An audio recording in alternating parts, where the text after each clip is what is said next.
Hello guys, welcome back to solid movie stuff. నేను మీ SRP. కంటెంట్లోకి వెళ్ళిపోతాం. తమ్ముళ్ళు చూసే ఉంటారుగా, ధారా, దేవా అండ్ తనకు తమ్ముడు ఉంటే స్టోరీ ఎలా ఉంటుంది అనేది మూవీలో చెప్పిన కొన్ని డీటెయిల్స్ని బట్టి గెస్ట్ చేసి థియరీగా చెప్పడం జరిగింది.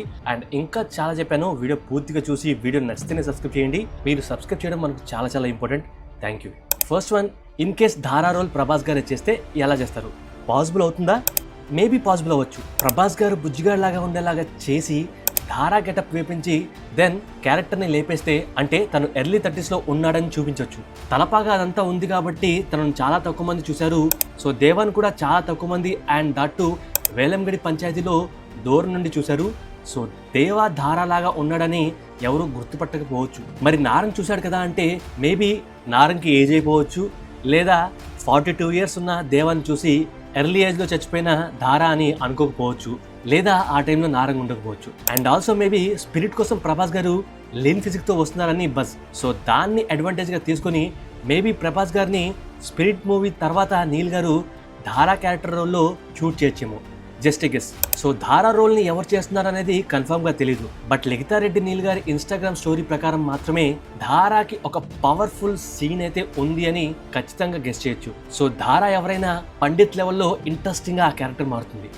అండ్ నెక్స్ట్, ఒకవేళ దేవరథకు తమ్ముడు ఉంటే, వరద దేవరథను వాళ్ళ అమ్మను గుజరాత్ దగ్గర దింపేసిన తర్వాత ఆ వచ్చే సాంగ్ లో తను ఇంట్లోకి ఫస్ట్ టైం అడుగు పెడుతున్నప్పుడు ఈ పిక్ లో తనను చూడడానికి ప్రెగ్నెంట్ లాగా కనిపిస్తుంది. ఇఫ్ ఇన్ కేస్ తను నిజంగానే ధారా చనిపోయే టైంకి ప్రెగ్నెంట్ అయితే దేవ వాళ్ళ తమ్ముడికి 25 years ఉంటాయి. ఎప్పుడు దేవ కోసం వరద 2010లో గుజరాత్కి ఒక కారే వేసుకుని వెళ్లే సమయానికి, అంటే ఇంకొక శౌర్యంగా విత్ బ్రూటల్ నేచర్ అప్పటికే పుట్టి 25 years అవుతుంది. కానీ వాళ్ళమ్మ పార్ట్ 1లో ఆద్య ఫస్ట్ టైం సిక్కిం వచ్చినప్పుడు జాబ్ కోసం ఓకే చేసిన తర్వాత చిన్నపిల్లలు కరిగించిన ఇనుము లాంటి వాళ్ళు సరిగ్గా మలిస్తే వెలుగునిచ్చే దీపాలు సరిగ్గా మలవకపోతే రక్తం చిందించే కత్తులు అవుతారని అంటుంది. అంటే దాని ఉద్దేశం ఆల్రెడీ దేవ రక్తం చిందించే కత్తిగా మారాడని క్లియర్గా అందరికి అర్థమవుతుంది. బట్ సరిగ్గా మలిస్తే మంచి వాళ్ళు అవుతారని చెప్తుంది.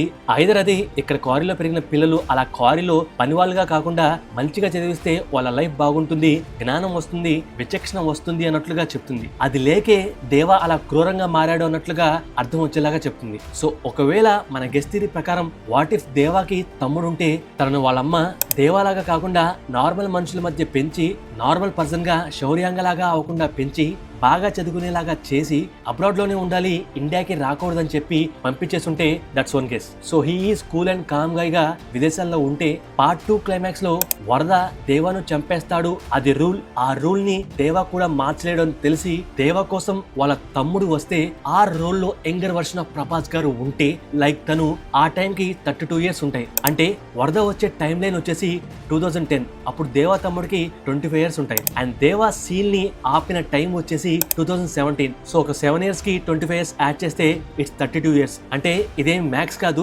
సింపుల్ గా దేవ వాళ్ళ మదర్ 1985లో ప్రెగ్నెంట్ అండ్ వరద ఫస్ట్ టైం గుజరాత్ కి వస్తాడు ఆ ఇయర్ 2010. అంటే అప్పటికి దేవ వాళ్ళ బ్రదర్ కి అరౌండ్ 24-25 years ఉంటాయి. సో దేవ వాళ్ళ తమ్ముడు సాలిడ్ గా స్ట్రాంగ్ గా ఒక ప్యూర్ షియర్ స్ట్రెంత్ కలిగిన ఒక పవర్ఫుల్ మ్యాన్ లాగా తయారై అబ్రాడ్ లో కామ్ అండ్ కంపోజ్ గా బిహేవ్ చేస్తూ ఉండొచ్చు. ఇది వాళ్ళ అమ్మ అనుకునే థాట్స్. మేబీ అలాగే ఉండొచ్చేమో తను వాళ్ళ అమ్మ కోసం. సో తను దేవా కోసం దేవా వరదని చంపేస్తాడు అని తెలిసి ఇండియాకి వస్తే అలా రావడానికి రీజన్ వాళ్ళ అన్న దేవా కోసం. బట్ నిజంగా రీజన్ అదేనా? కూల్ గా కంపోజ్ గా ఉన్నవాడు ఇండియా వచ్చి ద పవర్ఫుల్ డెవిల్ అయిన the most fearful person in the Khansaar అయిన దేవాను రక్షించాలి అన్న స్ట్రెంత్ అండ్ ధైర్యం దేవా తమ్ముడికి ఉంటుందా అని క్వశ్చన్ వేస్తే ఖచ్చితంగా ఉంటుందని చెప్పొచ్చు. దానికి ఎక్స్ప్లెనేషన్ గా మనకు మూవీలో కొన్ని సీన్స్ లో చెప్పారు. అవి చిన్నపాటి డీటెయిల్స్ లాంటివి కూడా.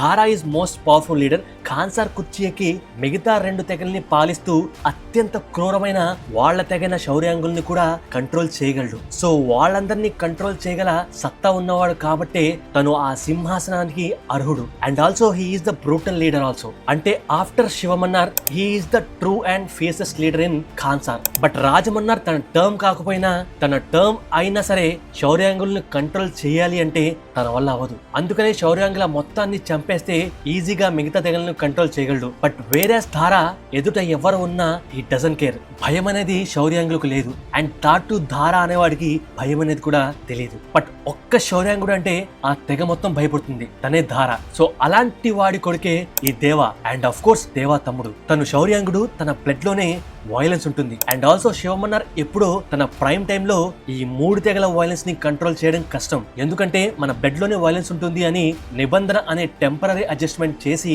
ఇన్నేళ్లు కంట్రోల్ గా ఉండేలాగా చేశాడు. అది ఎప్పటికైనా అన్కంట్రోల్ గా మారుతుందని నాకు కూడా తెలుసు, ఎందుకంటే మన బ్లడ్ లోనే వైలెన్స్ ఉంటుంది అంటాడు రాజమన్నార్. అంటే కేవలం ఒక తెగే కాదు, అన్ని తెగల్లో ఉన్న వాళ్లకు వాళ్ళ నరాల్లో వైలెన్స్ అనేది దాగి ఉంది, అది ఒక్కొక్కరికి ఒక్కొక్క సమయంలో బయటపడుతుంది అన్నట్లుగా మీనింగ్ వచ్చేలాగా చెప్తాడు. సో మన బ్లడ్ లోనే వైలెన్స్ ఉంది అనే దాని బ్రీఫ్ ఎక్స్ప్లెనేషన్ ఇలా ఉంటుంది. సో అదే విధంగా 32 ఏళ్లు శాంతంగా ఉన్న దేవా తమ్ముడు తన అమ్మను అన్నను చంపుతున్నారు అని తెలిస్తే తన కూల్నెస్ ఆర్ కామ్నెస్ మొత్తం పోయి ఇంకొక శౌర్యంగా బయటకు వస్తాడన్నట్లుగా చూపిస్తూ ఇంకొక ప్రభాస్ గారిని చూపిస్తే ఆ ఫైనల్ క్లైమాక్స్ లో వాళ్ళిద్దరూ ఫైట్ చేస్తూ ఉంటే it will B mind boggling experience man. And also climax లో వరద అండ్ దేవా ఇద్దరు చనిపోతారు అని చూపిస్తే అది one of the greatest emotional content కూడా అవుతుంది, ఎందుకంటే పార్ట్ 1 లోనే మనకు వాళ్ళిద్దరి ఎమోషనల్ బాగా కనెక్ట్ అయ్యేలాగా కొన్ని సీన్స్ పెట్టారు. అఫ్ కోర్స్ అది మూవీలో వర్కౌట్ కూడా అయ్యాయి. దెన్ అదంతా జరిగితే ఖాన్సార్ మీద పరిపాలన ఆ కుర్చీ మీదకి రూలింగ్ చేసేది వాళ్ళిద్దరితోనే ఆగిపోతుంది అని కంక్లూడ్ చేసినా బాగుంటుంది. ఆర్ దేవా తమ్ముడితో కూడా పార్ట్ 3 కి ఎక్స్టెండ్ చేయొచ్చు, బట్ పార్ట్ 2 తోనే ఆపేస్తే బాగుంటుంది. ఇది మనం చేసిన guest theory, and me theories ని కూడా కామెంట్ చేయండి. నేను చెప్పింది కూడా రొటీనే, బట్ స్క్రీన్ ప్లే అనేది మొత్తం మూవీని మార్చేస్తుంది. బట్ మనం ఫస్ట్ పాయింట్ లో చెప్పినట్లుగా ధారా చనిపోయే టైంకి తనకు రఫ్ గా ఒక 30 years ఉంటే సేమ్ ఏజ్ తో సేమ్ ఫేస్ కట్స్ తో దేవా తమ్ముడు అదే టైంలో ఖాన్సార్ లోకి అడుగు పెట్టి అందరూ చనిపోయిన తర్వాత ఇన్ కేస్ మూవీని ఎక్స్టెండ్ చేయాలి అంటే ఎక్కడైతే ధారా తన ప్రైమ్ టైంలో ఖాన్సార్ కి రాజ్ అవ్వకుండా చనిపోయాడో అదే ప్రైమ్ టైంలో అదే ఏజ్ లో తన రెండవ కొడుకు దేవా తమ్ముడు అదే తలపాగాతో వాళ్ళ నాన్నలాగా తలకు తలపాగా చుట్టి అదే వేషధారణలో ఖాన్సార్ సింహాసనాన్ని ఎక్కి కూర్చుంటే it will be a tribute to Dhara. So ఇదంతా క్లియర్ కట్ గా షోర్ షార్ట్ గా వర్కౌట్ అవ్వాలి అంటే ధారా రోల్ ని అంత ఫియర్సెస్ట్ గా అంత వైలెంట్ గా చూపిస్తూనే ఎమోషనల్ గా కూడా చూపించాలి. సో అప్పుడు ఈ సీన్ అనేది క్లైమాక్స్ లో నార్మల్ గా వర్కౌట్ అవ్వదు, ఎక్స్ట్రాడినరీగా వర్కౌట్ అవుతుంది. సో అప్పుడు ధారా చేయలేకపోయాడు, ఇప్పుడు తన కొడుకు ఎక్కాడు అని చూపిస్తే ఎలా ఉంటుందో కామెంట్ చేయండి మామ. Then emotional content and also hope for the part 3 కూడా వర్కౌట్ అవుతుంది. అండ్ పార్ట్ 3 తీయకపోయినా అక్కడితో ఆపేసినా బాగుంటుంది. అండ్ నెక్స్ట్ సలార్ పార్ట్ 1 లో ఫస్ట్ హాఫ్ లో దేవరథాన్ని చూసి ఎందుకు అందరూ అంతలా భయపడుతున్నారు, పాస్ట్ లో తను ఏం చేసి ఉంటాడు, రాజమన్నార్, పండిత్, రుద్ర వీళ్ళందరూ ఏమయ్యారు, ఎందుకు భయపడుతున్నారు అంటే దేవరథ చేసిన విధ్వంసం అంత భయంకరంగా ఉంది. అది exactly Salaar part 1 cease fire ఎక్కడ ఎండ్ అవుతుందో అదే సీన్ లో వాట్ ఈస్ దేవరథ అనేది అందరికీ అక్కడ తెలుస్తుంది. ఎందుకంటే అప్పటి వరకు దేవరథ అనేవాడు ఒక బయటోడు, వరద తీసుకొచ్చాడు అని మాత్రమే తెలుసు గానీ తను ఎంత క్రూరంగా ఉంటాడు అనేది ఎవరికీ తెలియదు. చాలా మంది దేవరథ అనే పేరుకి అర్థం మహాభారతంలోని భీష్మ పితామహుడు అని అంటున్నారు. ఎస్, తన పేరు అండ్ ఆ character exactly matches to Bhishma in Mahabharatam. Of course అక్కడ నుండే తీసుకున్నారు. అండ్ హీఈస్ అంతే శౌర్యవంతుడు, పరాక్రమవంతుడు. మన మహాభారతంలో అండ్ రామాయణంలో ఒకరంటే అందరికీ విపరీతమైన భయం, ఆయనే ముక్కోపి వీర పరాక్రమవంతుడు, ఆ శ్రీ మహావిష్ణుమూర్తి స్వామివారి అవతారంలో ఒకరైన ఆ పరశురాముల వారు. సో ఆయన శిష్యుడైన భీష్ముడు గురువుతోనే యుద్ధం చేశారు, అది కూడా అతి పరాక్రమవంతంగా. He is furious in his younger version and also old అయిన తర్వాత కూడా హీ ఈజ్ అన్బీటబుల్. బట్ తను ఎలా ఓడిపోతారు అనేది తనకు తెలుసు అండ్ తన ప్రత్యర్థులైన ఆ శ్రీకృష్ణుల వారికి తెలుసు. సో అలాగే ప్రైమ్ టైమ్ లో అంటే చిన్నప్పుడు 10 years ఏజ్ లో ఉన్న దేవరథ 25 years ప్లస్ అజ్ఞాతంలో గుజరాత్ లోని ఒక ప్లేస్ లో ఉన్న దేవరథ వరద కలిసే టైం కి తనకు 35 years. So he is in his prime age with solid cutout and also friend కోసం ప్రపంచంలో ఉన్న బ్రూటల్నెస్ ని ఒక్కసారిగా అన్లిస్ట్ చేసి తన ముందు ఉన్న వాళ్ళకు చూపించగలడు. అలాంటి దేవరథ కూడా ఒక వీక్నెస్ తన మదర్ చెప్పిన మాట వినడం, అమ్మ మాట జవదాతడు. సో అలాంటి పరాక్రమవంతుడు ఒక్కసారిగా ఖాన్సార్ మొత్తాన్ని ఆక్రమించి తన స్నేహితుడికి ఇవ్వాలని డిసైడ్ అయ్యి యుద్ధం చేస్తున్న టైంలో తను శౌర్యంగా ట్రైబ్ వాడు అని అక్కడ ఫైట్ చేస్తున్న బిగ్ హెడ్స్ కి తెలిస్తే ఆల్రెడీ రాజమన్నారాయణ తన కూతురికి అప్పటికే తెలుసు. బట్ మిగతా వాళ్ళకు తెలిస్తే వాళ్ళ రియాక్షన్ ఎలా ఉంటుందో తెలుసా? షివర్ అయిపోతారు. అసలు శౌర్యాంగులు అంటేనే వణికిపోతారు. మరి అలాంటిది ఒక మామూలు వాడిలాగానే సీజ్ ఫైర్ టైంలో అంతటి విధ్వంసం చేసిన వాడు శౌర్యాంగుడు, అది కూడా ధారా కొడుకు అని తెలిస్తే వాళ్ళ ఊపిరి పీల్చగలరా? అక్కడే సగం మంది సగం చస్తారు. అలాగే ఆల్రెడీ వీడు శౌర్యాంగన అని వరద తమ్ముడికి ఫస్ట్ టైం తెలిసినప్పుడు షాక్ లో ఉండి ఆశ్చర్యపోతాడు. ఎందుకంటే వీడెట్లా బ్రతుకున్నాడు అని. అండ్ ఆల్సో ఒక రిలీఫ్ ఏంటంటే వీడు మన సైడేగా అని. బట్ ఆ రిలీఫ్ అపోనెంట్స్ కి ఉండదు, ఎప్పటికీ రాదు. ఎప్పుడైతే ఆర్మీ మొత్తం అలర్ట్ అవుతుందో దేవరథ ఆ నైట్ లోనే అందరికి గట్టిగా పోసుకునేలాగా చేస్తాడు.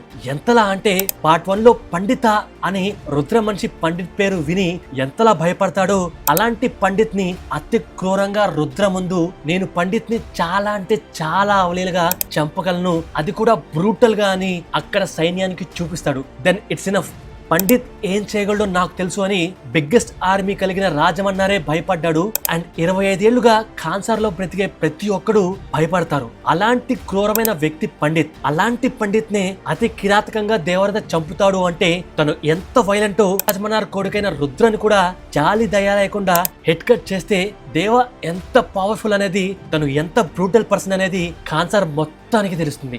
జస్ట్ లైక్ బాహుబలి పార్ట్ 1 లో ఎవడో ఊరు పేరు లేనివాడు వచ్చి దేవసేనను ఎత్తుకెళ్లడమే కాకుండా అడ్డు వచ్చాడని మహాష్మతి యువరాజుని అతి క్రూరంగా తల నరికేస్తాడు. అలా చేశాడనే కట్టప్ప వాళ్ళు కూడా కొన్ని సెకండ్స్ ఆశ్చర్యంతో అండ్ ఆల్సో భయంతో చూస్తారు. ఎస్, ఒక దౌర్భాగ్యుడు క్రూరుడు చనిపోయాడని సంతోషిస్తూనే వాళ్లకు ఒక చిన్న షాక్ అండ్ చిన్న భయం ఏర్పడుతుంది.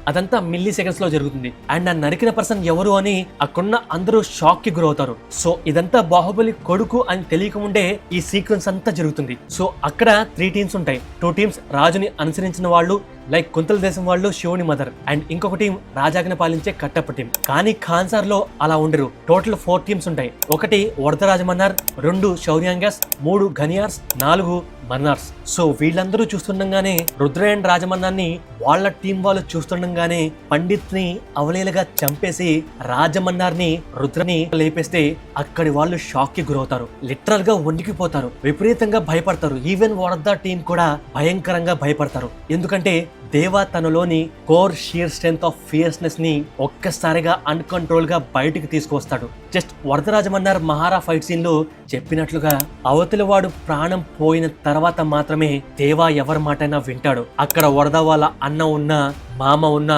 కన్నాడు కాబట్టి వాళ్ళ నాన్న ఉన్న వరదకు సింహాసనం అప్పగించాలి, దానికోసం వంచి నూరాల ఎముకలు తెగాల.